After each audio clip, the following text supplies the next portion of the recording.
उनके ऐसे अद्भुत पद हैं कि आप सुनकर के रोमांचित हो जाएंगे। ऐसे पद हैं बाबा के।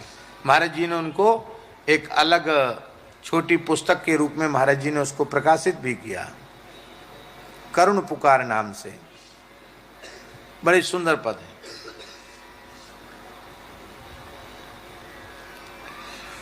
हाँ, ये कोई बात नहीं। उनकी करुण पुकार पुस्तक को पढ़ करके, ये पुस्तक है करुण पुकार, छोटी सी है, बाबा की पद, लिखित पद हैं इसमें, रचित पद है। तो वो तो बेचारी ये पुस्तक पढ़ के आई, महाराज जी ने अपने समय में ही छपा दी थी बाबा के लिए। बाबा के पूछकर बाबा के पदों को छपा दिया था। वो आई, ये बात सन 90 से तो पहले की होनी चाहिए, अनुमान है हमारा, पूरा पक्का याद नहीं है।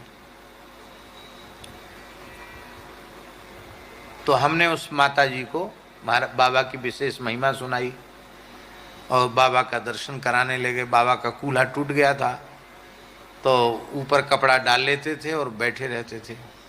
तो कोई आता तो चिल्लाते थे, हे मैं यहाँ नंगा बैठा हूँ, तुम क्यों चले आए यहाँ, भगो यहाँ से, जाओ यहाँ से, ऐसे बोलते थे। जाकर उस देवी ने प्रणाम किया बड़ी श्रद्धा से। बाबा बोले कहाँ से आई है? बोले दिल्ली से। क्या नाम है? तो नाम बताया। तेरा बाप जिंदा है कि नहीं? बोले पिताजी तो बचपन में मर गए थे। अच्छा, मैया है? बोले हाँ मैया है।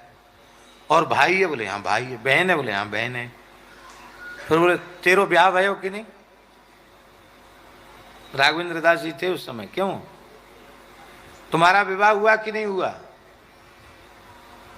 अब ये कोई संत के पूछने की बातें हैं, पर वो लीला ऐसी करते थे। उसने कहा नहीं बाबा, मेरे पिताजी पधार गए थे और मैं घर में बड़ी थी, इसलिए माता जी का सहयोग करने के लिए मैंने नौकरी भी की और मैंने अपने बहनों को भाइयों को पढ़ाया, उनकी शादी की, मैंने शादी नहीं की। इतना सुनती बाबा हाथ जोड़ के कहते, देवी मैं बुढ़ा हो गया हूँ, अब ब्याह के लायक हूँ ही नहीं, तू मेरे पास क्यों चले? मैं ब्याह नहीं करूँगा, मैं नहीं करूँगा ब्याह। वो तो बड़ी नाराज हुई, पहली बार आई थी। उसने कहा कि अरे कैसी बात बोलते हो, तुम साधु हो? बाबा बोले साधु नहीं हूं मैं, डुंडा हूं, डुंडा। तोतले बोलते थे तो गुंडा को बोले डुंडा हूं, डुंडा। और तुझे किसने बहका दिया कि मैं साधु? मैं साधु नहीं, मैं तो ढोंगी पाखंडी हूं, गुंडा हूं। तू क्यों चली आई? तो उसने कहा आपने पुस्तक लिखी, बहुत अच्छे पद लिखे। तो महाराज जी का नाम लेके बोले कि वो तो लिखना पढ़ना जानता है, उन्होंने लिखकर छपा दिया होगा, मैं साधु आधु हूं नहीं। ले जा अच्छे साधु को देना। तो एक पन्नी में सेव लेके आई और 50 रुपये दक्षिणा। तो 50 रुपये दक्षिणा भी 90 के सन में तो 50 रुपये दक्षिणा का भी मूल्य था कि नहीं? तो 50, आज के 500 रुपया समझो उसको।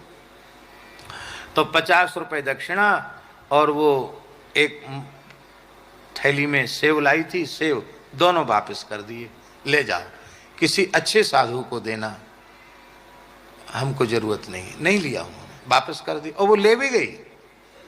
हाँ, हमने कहा बाबा हम लोग तो फल और मिठाई के लिए तरस जाते हैं, अरे कोई बेचारी भक्तानी लेके आई फल और आपने भेंट भी वापस कर दी, फल भी, कम से कम ठाकुर जी को भोग लगता, हम लोगों को प्रसाद मिलता। तो बाबा बोले बच्चा देखो, ये काले मूड की माया से भगवान बचावे। मैंने जब से घर छोड़ा है तब से कभी स्त्री और धन की ओर मैंने दृष्टि नहीं की है।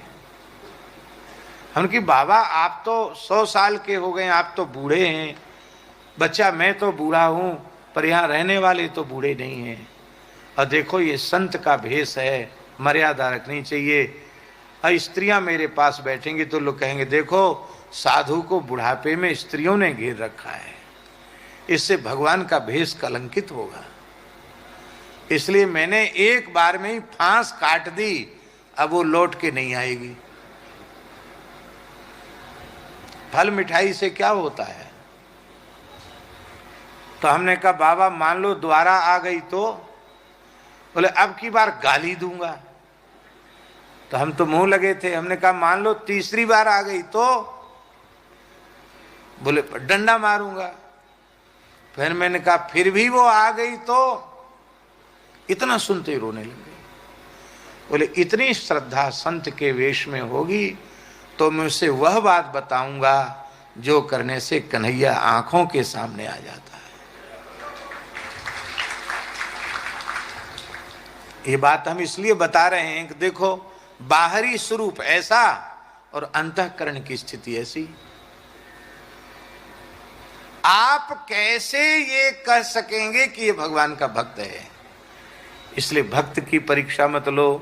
भक्त तो अपने को अभक्त प्रमाणित करेंगे और जो अभक्त होंगे वो ऐसा अभिनय करेंगे कि अपने को भक्त प्रमाणित कर देंगे। आप पहचान ही नहीं पाएंगे, आप ठगे जाएंगे।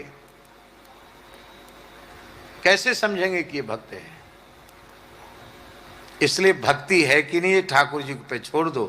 अपने तो संत वेश देखो, भक्त का वेश देखो और भक्त मानकर आदर करो, बस इतनी सी बात है।